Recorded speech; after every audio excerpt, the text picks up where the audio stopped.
My name is Kathy. I'm 26 years old. I've never thought of myself as the type who'd get caught up in family drama. I go to work, pay my bills, meet friends on weekends, and try to keep my life as uncomplicated as possible. But sometimes, no matter how far you think you've built your boundaries, family has a way of finding the cracks. For me, that crack came in the shape of my cousin Cherie, 28, strong-willed, impulsive, and the kind of person who can convince anyone to forgive her even when they probably shouldn't. We grew up together like sisters. If I was the quiet one who planned everything out, she was the wild one who jumped first and figured it out later. I loved her for that, until her choices started bleeding into my life. When Cherie had her daughter Penelope, I was genuinely happy for her. Sure, the pregnancy had been unexpected, and the father had vanished before the baby was even born, but Cherie swore she could handle it. "I've got this," she told me, grinning with that stubborn spark in her eyes. I believed her. We all did. At first, I played the role of the cool cousin, the one who babysits for a few hours, buys cute baby clothes, and gives mom a break now and then. It was simple. I liked Penelope. She was an easy baby, big, curious eyes, and this tiny giggle that could melt away a bad day. Whenever Cherie needed to run errands or catch a breath, I'd step in. No problem. But it didn't stay that simple for long. It started small, a few extra hours here and there. "Hey, I'm running late. Can you stay until 9?" she'd text. Then it became, "Actually, maybe midnight. You're the best." Always said in that sugary, half-apologetic tone that made it hard to say no. I told myself it was fine. She's a single mom. She's overwhelmed. Family helps family. That's what my aunt, her mom, always says. When one of us struggles, we all step in. But no one else seemed to be stepping in. Just me. I remember one night vividly. It was supposed to be a quick favor, just 2 hours while she met a friend for dinner. I'd just settled Penelope down for bed when my phone buzzed. "Running a little late, don't wait up." No apology, no explanation. Midnight came. Then 1. I stared at the clock, at the silent baby monitor, at my empty cup of coffee cooling beside me, and something inside me tightened. I brushed it off the next morning. She came back with a breezy smile and a tired laugh. "You're a lifesaver, Len. I owe you one." She didn't look like someone who'd been at dinner. She looked radiant, like she'd had a night off from being a mom. I wanted to ask where she'd been, but the words stuck in my throat. Confrontation wasn't our family's way. We swallow discomfort and call it loyalty. Weeks turned into months, and by the time Penelope turned 1, I realized I was spending more evenings at Cherie's apartment than my own. My friends stopped inviting me out because they assumed I'd be on babysitting duty. My weekends blurred into nights of lullabies and sippy cups, while Cherie's turned into glittering Instagram posts, dinners, parties, getaways. The worst part, I couldn't even be angry without feeling guilty. Every time I looked at Penelope's face, her tiny hand clutching my finger, the resentment melted into something softer. It wasn't her fault her mom kept disappearing. She didn't ask for any of this. Still late at night, when the apartment was quiet and the streetlights painted thin gold lines through the blinds, I'd find myself wondering, when did helping someone you love become a full-time job you never signed up for? I kept waiting for Cherie to notice how tired I looked, how stretched thin I was. But she never did. She'd drop Penelope off with a smile wave and vanish. "You're so good with her," she'd say, as if that made it okay. Then came the night that shifted everything. It was a Friday evening, just after I'd gotten home from work. My phone buzzed, Cherie's name lighting up the screen. "Hey, Len, can you watch Penelope tonight, just a few hours? Promise I'll be back by 11:30. I hesitated, staring at the clock. I'd been looking forward to a quiet night alone, wine music, maybe a movie, but I heard myself say, "Sure." When I arrived, Cherie was already dressed up, hair-curled heels on perfume strong enough to announce her before she entered a room. Penelope was in pajamas, ready for bed. "I fed her already," Cherie said, kissing her daughter's forehead. "Just tuck her in, she'll fall asleep fast." Her car keys jingled. "I'll be back before midnight," she called. Except she wasn't. Midnight passed, then 1, then 2. I called. No answer. I texted. No reply. By 3, my chest felt tight with something that wasn't just anger anymore, it was fear. Was she okay? Was she hurt? Had something happened? I didn't know whether to call the police or her mother. I sat there in that dim apartment, the TV flickering quietly, trying to convince myself she'd walk through the door any second. When my phone finally buzzed, I nearly dropped it. Her message was short. "Staying at a friend's tonight. See you tomorrow." That was it. No apology, no explanation. I stared at those words for so long the screen dimmed. Then I laughed, a sharp, bitter sound I barely recognized as mine. I didn't sleep that night. I couldn't. The anger pulsed under my skin like static. Somewhere between exhaustion and disbelief, I made myself a promise I wouldn't keep letting her do this. I'd talk to her, set boundaries, demand respect. But even as I rehearsed the speech in my head, I already knew I probably wouldn't. Because every time I thought about Penelope, those little hands, that sleepy smile, my anger softened into something dangerous.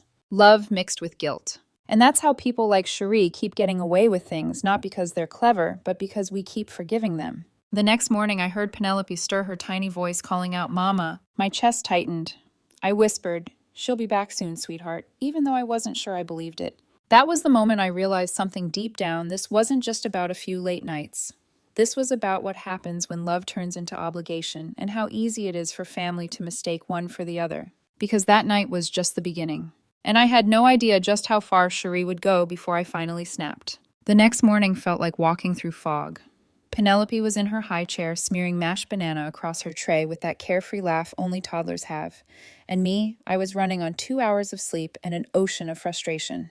When Cherie finally called around noon, her voice was light, airy, as if she'd just come back from yoga. "Hey, thanks again for watching Penelope last night. You're a lifesaver." A lifesaver. I stared at the phone, pressing it harder to my ear, trying to process the casual tone in her voice. "Cherie," I said slowly, "you said you'd be back before midnight." There was a pause, then a soft laugh. "Oh, come on, don't be mad. I just lost track of time. You know how it is. I stayed at a friend's place. Didn't want to drive late." "Right," I said, swallowing hard. "So you didn't think to text me before 3 a.m.? Another pause. I could almost hear her eyes rolling through the phone. "Kathy, relax. You and Penelope are fine, right? That's all that matters." That's all that matters. Something in me snapped at that sentence, not loudly, but quietly, like a thread breaking. Then she added, "Listen, could you actually keep her for the rest of the day? I've got a few errands to run." I froze. The rest of the day? "Yeah, just a few hours. You're the only one I trust, Len." That line, "you're the only one I trust," was her favorite trick. She said it like a blessing, but it was a chain. I looked at Penelope, who had now decided her breakfast was a finger paint project. Her smile made it impossible to say no, so I sighed. "Fine, just for today." "Perfect," Cherie said cheerfully. "You're the best." Click, call ended. By 6 p.m., I was still waiting. I texted her once, no response. Again at 8, nothing. By 10, I was pacing the living room, my phone gripped so tightly my hand ached. At 10:47, she finally replied, "Still sorting some stuff out. Be back late." Stuff, I muttered aloud. What stuff? That's when it hit me. This wasn't about being busy or overwhelmed. This was about convenience. I was convenient. A built-in babysitter with no complaints, no fees, and apparently no limits. I sat on the couch, the TV flickering soundlessly. Penelope was asleep in the bedroom, clutching her stuffed rabbit. My thoughts were darker than I wanted to admit. Was this what being family meant? Being used until you break. I told myself I'd talk to her. I'd finally draw the line. But I didn't realize that line was about to be erased altogether. Because the next morning around 9 a.m., Cherie called again, her voice all sunshine and cheer. "Hey, Len, quick. Question, how would you feel about watching Penelope for a few days?" I blinked, thinking I'd misheard her. A few days. What do you mean, a few days? "I'm just going out of town. Short trip. Nothing crazy. You love spending time with her anyway, right?" There was silence on my end, thick and heavy. I could hear Penelope giggling in the background, oblivious to the storm brewing. "Cherie," I said carefully, "I have work this week. I can't just drop everything." "You'll figure it out," she said lightly. "Penelope loves you, and you're amazing with her. It'll be fine." And before I could protest, she hung up. I stared at my phone, my pulse pounding. I wanted to scream, to call her back, to demand an explanation, but I didn't. Instead, I stood in that quiet apartment, surrounded by baby toys and half-eaten snacks, feeling trapped in someone else's life. That night, as Penelope slept beside me on the couch, I watched her tiny chest rise and fall. She looked so peaceful, so innocent. None of this was her fault. And that's what made it worse. I should have called Cherie again, demanded she come back. But every time I tried to pick up the phone, I thought about Penelope waking up to an empty room, and I couldn't do it. By the third day, I'd already called out of work twice. My manager's tone on the phone had changed from concern to warning. Kathy, we can't keep covering your shifts. Is everything okay? No, it wasn't. But how do you explain to your boss that your cousin has turned motherhood into a group project you never signed up for? By day 4, I was running on fumes. My laundry piled up dishes scattered across the counter, and my patience wore thin. Every time Penelope cried, guilt twisted in my stomach, not because she was crying, but because I wanted to cry too. And still Cherie didn't call. Not once. No check-ins, no updates, nothing. Until the 5th morning when I woke to a chirpy text. Heading out this afternoon. Thanks again. You're a total lifesaver. A lifesaver. Again. Like I was some emergency flotation device she could toss herself onto whenever life felt inconvenient. I stared at the message until my hands trembled. And then for the first time, a thought entered my head that scared me. Maybe she's not coming back at all. I shook it off, told myself I was overreacting. But deep down, I knew something was seriously wrong. Not just with her, but with me for letting it get this far. That night, after I put Penelope to bed, I sat in the dark living room staring at my phone. My uncle's number was on the screen. I hovered over it, thumb trembling. He'd always been the voice of reason in the family, calm, fair, steady. I almost called him. Almost. But instead, I stared at Penelope's baby monitor, the tiny green light blinking like a heartbeat in the dark, and whispered, "You deserve better than this little one." Because even though I didn't know it yet, that night would mark the moment everything began to unravel. And soon I'd learn that love, when stretched too far, doesn't just tear, it snaps. The following week blurred into one long, sleepless stretch of hours. A haze of feedings, diaper changes, cartoon jingles, and phone calls I didn't answer. I was no longer helping out. I was parenting someone else's child. By Monday morning, I'd already missed 2 shifts at work. My manager, Kelsey, called again, her tone polite but clipped. "Kathy, are you all right? This is the 3rd time you've called out. We need you in tomorrow." I pressed the phone to my ear, watching Penelope smear applesauce across her face. "I know I'm sorry. It's just family emergency," she guessed. "Something like that," I whispered. She sighed softly. "Take care of what you need to, but please keep me in the loop. I can't hold your spot forever." When the call ended, I just sat there. The quiet pressed down on me like weight. I looked around the apartment, the bottle on the counter, the pile of laundry, the tiny shoes by the door, and for the first time I didn't recognize my own life. It wasn't just exhaustion, it was guilt. Guilt for feeling trapped. Guilt for loving Penelope but resenting her mother. Guilt for not being strong enough to fix any of it. Cherie hadn't texted once since her lifesaver message, not to check in, not to ask how her daughter was. Every time my phone buzzed, my heart jumped, hoping then sinking again. By Tuesday, I'd given up pretending I could juggle everything. I called out of work again, telling myself it was just one more day. But one day became 2. 2 became 3. That's when I realized Cherie hadn't just borrowed my time. She'd stolen my life. Wednesday morning. I was making breakfast when Penelope started crying out of nowhere, a sharp, frightened cry. I turned around and saw her standing by the door, clutching her stuffed rabbit, her tiny face wet with tears. "Mommy," she whimpered. The sound gutted me. I knelt beside her, holding her close. "It's okay, sweetheart. Mommy's coming soon." But even as I said it, I knew I was lying. That night, after finally putting her to bed, I sat at the kitchen table, staring at my phone. The clock ticked loud in the stillness. I scrolled through social media out of habit, and that's when I saw it. A picture. Cherie in a bright red dress, posing at a rooftop bar, drink in hand. The caption read, "Girls trip yield best therapy. #self-care. #no regrets." My heart pounded. My hands shook so badly I nearly dropped the phone. She wasn't busy. She wasn't overwhelmed. She was out living her life while I was here missing work, running on coffee and guilt, trying to keep her child's world from falling apart. That night I didn't just feel anger. I felt betrayal. I called my uncle, the only person in the family who didn't immediately take sides whenever Cherie caused chaos. He answered on the second ring, his voice heavy with fatigue. "Kathy, what's going on?" I told him everything, from the first night she disappeared to the social media post. I didn't even try to hide the tremor in my voice. He listened quietly, then sighed. "She's done this before," he said finally. "Not this bad, but she's always expected others to pick up her slack." "Why doesn't anyone stop her?" I asked, my voice breaking. "Because she's good at making people feel guilty for saying no." He paused, then added softly, "You can't keep doing this, Kathy. You'll break yourself trying to fix her." I looked toward the bedroom where Penelope's soft breathing drifted through the cracked door. "But what about Penelope? I can't just leave her." "I'm not saying that. I'm saying you need to make a decision that protects both of you. Do you understand? I nodded, though he couldn't see it. Yeah, I whispered. I think I do. After we hung up, I sat there for a long time. The night air seeped through the window, cool and heavy.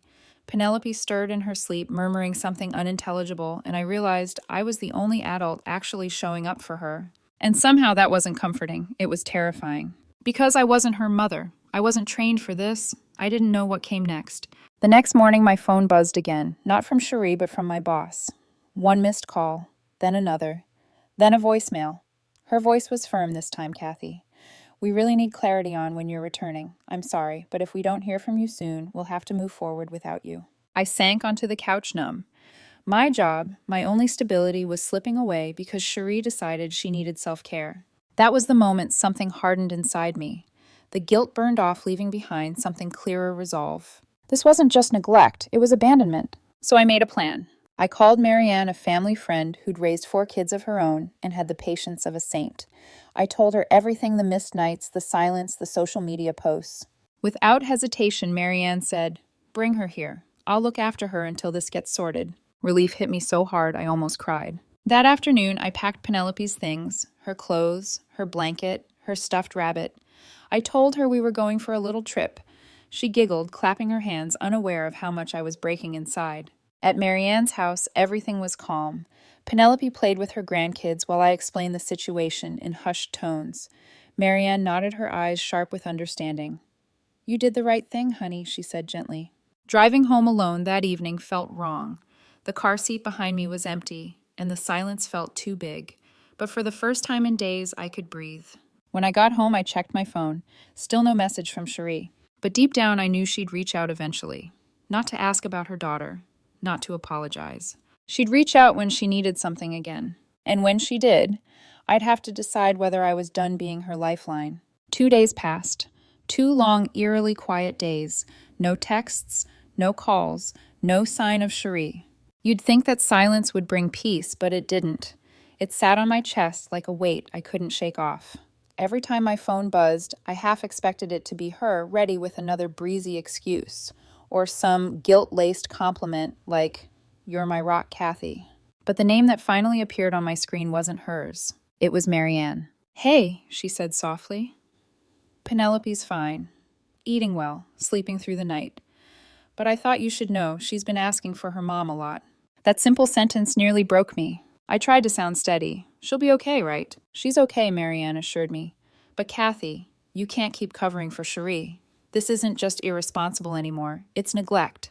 I didn't answer. My throat was tight, my palms damp. She continued. "If she doesn't show up soon, we might need to involve someone. You can't shoulder this alone." I knew exactly what she was suggesting, and the thought made my stomach twist. Child Protective Services, CPS. Those 3 letters carried more weight than I was ready for. After we hung up, I sat on the couch staring at the wall. The TV was on mute, flickering light across the room, but I wasn't really seeing it. I kept thinking about Penelope, her small fingers wrapped around my thumb, her sleepy eyes blinking up at me, trusting me in ways her own mother didn't deserve. And that's when it hit me. If I kept protecting Cherie, I wasn't helping Penelope. I was enabling the very person who was failing her. That realization cut deep. Still, I didn't call CPS right away. I spent the night pacing, overthinking, bargaining with myself. What if this ruined Cherie's life? What if it made things worse for Penelope? What if I was overreacting? I opened my messages and scrolled through all of Cherie's texts, the casual requests, the last-minute pleas, the empty, "I owe you one" promises. I reread that lifesaver message until it burned into my eyes. That was when something in me hardened. I opened my contacts and found the number for CPS. The woman who answered had a calm, steady voice. "Child Protective Services. How can I help you today?" My voice trembled. "Hi, I need to report a situation involving child neglect." I explained everything: the nights Cherie didn't come home, the missed calls, the sudden trip out of town, the lack of contact. I gave her Penelope's name, her age, and the address of Marianne's house. I told her the child was safe for now, but her mother was missing in action. When I finished, the line went quiet for a moment. Then the woman said gently, "You did the right thing. We'll take it from here." That night I couldn't sleep. Every noise made me jump. Every creak of the floor sounded like judgment. The next afternoon, Marianne called again. CPS reached out. "They're opening an investigation. I told them everything you told me. They might contact you soon. I nodded, though she couldn't see me. Okay. She hesitated. You all right? I don't know, I admitted. I hope I did the right thing. You did, she said firmly. Cherie needs a wake-up call. Maybe this will finally make her take responsibility. But I wasn't so sure, because Cherie didn't do guilt, she did blame, and I already knew who she'd aim it at. 2 days later, at exactly 8:14 a.m., the pounding started. I knew it was her before I even looked through the peephole. When I opened the door, Cherie stood there, hair disheveled, mascara smudged, fury radiating off her like heat. Her voice hit me like a slap. What the hell did you do? She stormed in before I could even answer. You called CPS on me. Are you insane, Kathy? Cherie, don't you? Cherie me, she shouted, pacing the room like a caged animal. You made me look like a terrible mother. They called me Kathy. They said someone reported neglect. Do you know what that means? They're watching me now. They're judging me. I took a step back, heart pounding. I didn't do it to humiliate you. I did it because you left Penelope with me for a week without saying a word. Her eyes flashed. I trusted you. No, you used me, I said, my voice shaking but firm. You disappeared, Cherie. You didn't even check in to see if your daughter was okay. She scoffed. Oh, please, she was fine. She had you. You love playing the hero anyway. That line, that bitter mocking tone hit me like a punch to the gut. Is that what you think this is? I said quietly. That I did this for attention. She folded her arms, chin lifted. What else would make you call the authorities on your own family? Something inside me broke. Then, not loudly but cleanly, like glass under pressure. Family, I whispered. You keep using that word like it's supposed to mean something. But real family shows up. Real family doesn't vanish when it's inconvenient. For a second, she faltered. Just a flicker. Then her face hardened again. You'll regret this, she said coldly. You've destroyed everything. And with that, she turned and stormed out. The door slammed so hard, the picture frames rattled. I stood there for a long time, staring at the empty space she'd left behind. My hands were trembling, my throat burning with unshed tears. I thought reporting her would bring resolution. But it didn't. It just opened a wound that might never heal. Because sometimes doing the right thing doesn't make you feel good. It just makes you feel alone. After Cherie slammed the door that morning, the silence that followed was almost unbearable. It wasn't peace. It was fallout, the kind of quiet that comes after a bomb goes off. I stood there for a while, staring at the dent her suitcase had made when she kicked it against the wall. My heart was still racing, but I couldn't tell if it was fear, anger, or grief. Maybe all three. By noon, the storm had already started spreading. My Aunt Cherie's mom called first. No hello, no small talk. Just straight into it. How could you, Kathy? She snapped. Her voice trembled, not from confusion, but from outrage. She's your cousin, your own blood. You called the authorities on her. Do you have any idea what that does to a family's reputation? I gripped the phone so tight my knuckles went white. Aunt May, she left Penelope for over a week. No contact, no plan, nothing. What was I supposed to do? You talk to her, she barked. You don't drag outsiders into family business. You've embarrassed her. You've embarrassed us. I wanted to laugh, not out of humor but disbelief. So it's about embarrassment now. Not about a child being left without her mother. Don't twist this, Kathy, she said coldly. You've always thought you were better than her, always judging. Maybe that's what this is really about. That one stung more than I wanted to admit. I didn't do this to hurt her, I said quietly. I did it to protect Penelope. From what her own mother. Yes, I whispered, when her mother isn't being one. The silence on the other end was sharp. Then came the final blow. You've made an enemy out of your own family, Kathy. Don't expect anyone to take your side. Click. The call ended. For a long time, I just sat on the couch staring at my phone. My reflection in the black screen looked unfamiliar. Tired eyes, trembling hands, a version of me I barely recognized. And then the messages started, one after another like tiny shards of glass, cutting through what was left of my calm. You didn't have to go that far. You made Cherie look bad on purpose. You ruined everything. Each notification hit harder than the last. Family group chats blew up. Everyone had an opinion, but no one had the full story. Some just sent vague messages about forgiveness and keeping peace. Others outright called me cruel. By the third hour, I threw my phone onto the couch and buried my face in my hands. I wasn't crying because I regretted the call. I was crying because I hated that doing the right thing could hurt so much. Late that evening, my Uncle Cherie's father called. Kathy, he said, his voice low and weary. I've talked to Cherie. I braced myself, and she's angry, but she's scared too. CPS is serious.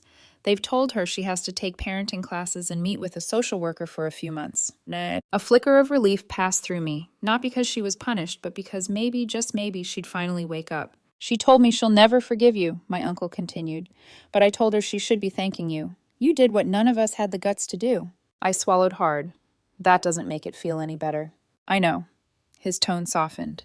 But sometimes Kathy being the one who stands up means standing alone. You did the right thing, even if it doesn't look that way right now. After we hung up, I sat by the window for a long time, watching the city lights flicker in the distance. I wanted to believe him.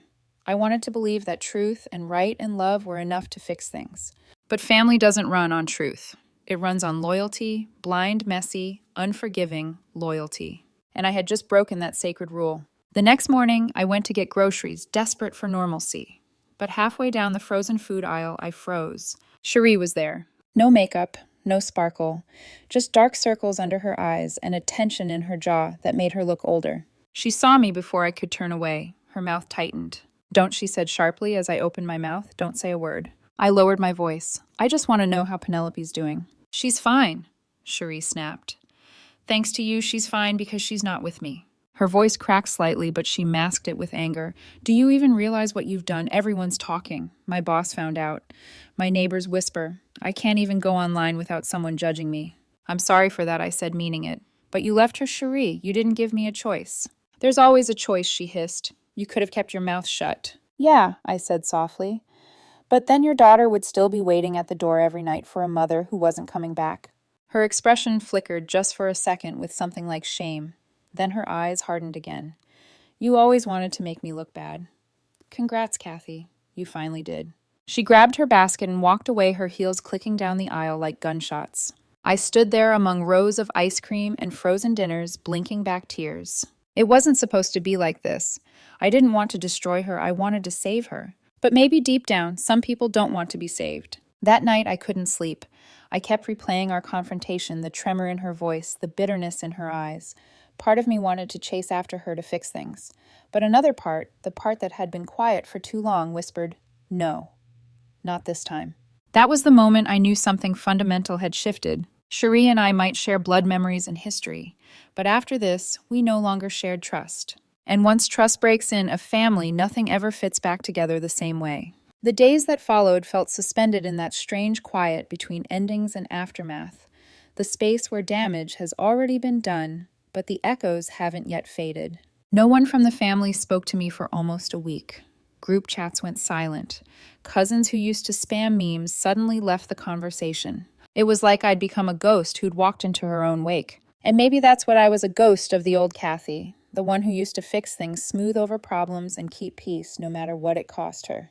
That version of me was gone now, buried under the weight of a single, irreversible decision. Then one evening my phone rang. It was Uncle Ray. He never wasted words, which meant if he was calling, something had shifted. She's cooperating, he said without preamble. CPS had a meeting with her today. They're keeping Penelope with Marianne for now, but Cherie's been assigned a caseworker. Parenting classes, counseling, regular check-ins. I let out a slow breath I didn't realize I'd been holding. So they're not taking Penelope away permanently. No, he said, but they're watching closely. Think of it as a warning shot. One more slip and it won't be temporary. I stared at the floor. She's furious with me, isn't she? Ray sighed. Kathy, she's angry at the mirror, not you. You just held it up. That hit harder than I wanted it to. He continued quietly. What you did, it was the only thing that would reach her. The rest of us kept trying to talk sense into her, and she'd smile, promise to do better, then do the same thing again. But this she can't ignore. I knotted my throat tight. I didn't want it to come to this, Uncle Ray. I just couldn't stand by anymore. I know, he said softly. You did what a mother should have done. You protected the child. His voice cracked slightly at that last part, and before I could respond, he cleared his throat. Anyway, I'll keep you updated. Try to rest, okay? After the call ended, I sat there for a long time, staring out my apartment window. The city lights blurred into streaks of color through my tears. I should have felt vindicated, but all I felt was hollow. The next day, my phone buzzed again. This time it was Cherie. The message was simple. Can we talk? For the first time in weeks, my heart skipped. I didn't know if she wanted to scream, cry, or manipulate, but I texted back anyway. Sure. When tonight? I'll call. I spent the next few hours pacing, trying to imagine every version of that call, the defensive one, the tearful one, the cold one. But when the phone finally rang, her voice surprised me. It was quiet, small, almost fragile. I just want to know why she said, "Why couldn't you come to me first? Why did you have to call strangers?" "Cherie," I said gently, "I did come to you. Every time I asked for help, every time I told you I couldn't handle more, you brushed me off. You told me to figure it out." "That's not fair," she muttered. "It's true," I said. "You left your daughter for over a week without checking in. Do you realize how scared I was? For her, for you." There was a long silence. I could hear her breathing, slow and uneven. "I didn't mean for it to get that bad," she said finally. I needed a break. I thought I could handle it. You thought someone else would handle it for you," I finished softly. Her voice cracked. "You make it sound like I don't love her." I closed my eyes. "I know you do. But love isn't enough, Cherie. Not if you keep running from responsibility." She didn't answer right away. I thought she might hang up. But then she whispered something that caught me off guard. "I hate that you're right." The words hung between us, shaky, reluctant, but real. "I didn't want to hate you," she continued, voice trembling. "But when CPS called, I panicked. I felt like the whole world was judging me. I wanted to blame someone, and you were the easiest target." "I know," I said. "And maybe if I were in your shoes, I'd hate me too." A quiet laugh escaped her, bitter but genuine. "You always did sound like a therapist." "Occupational hazard of being the responsible one," I said dryly. And for a fleeting second, she almost smiled. I could hear it in her voice. Then the tone shifted again, softer, heavier.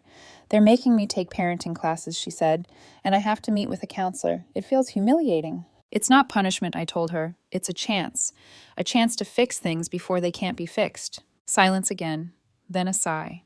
"Do you think I can?" I swallowed hard. "Yes, but only if you stop pretending you're fine." The call ended quietly after that. No shouting, no goodbyes, just a tired exhale and a click. I sat there staring at my phone, unsure whether I'd just witnessed the beginning of healing or another temporary truce. That night, I walked past Penelope's old blanket still folded on my couch.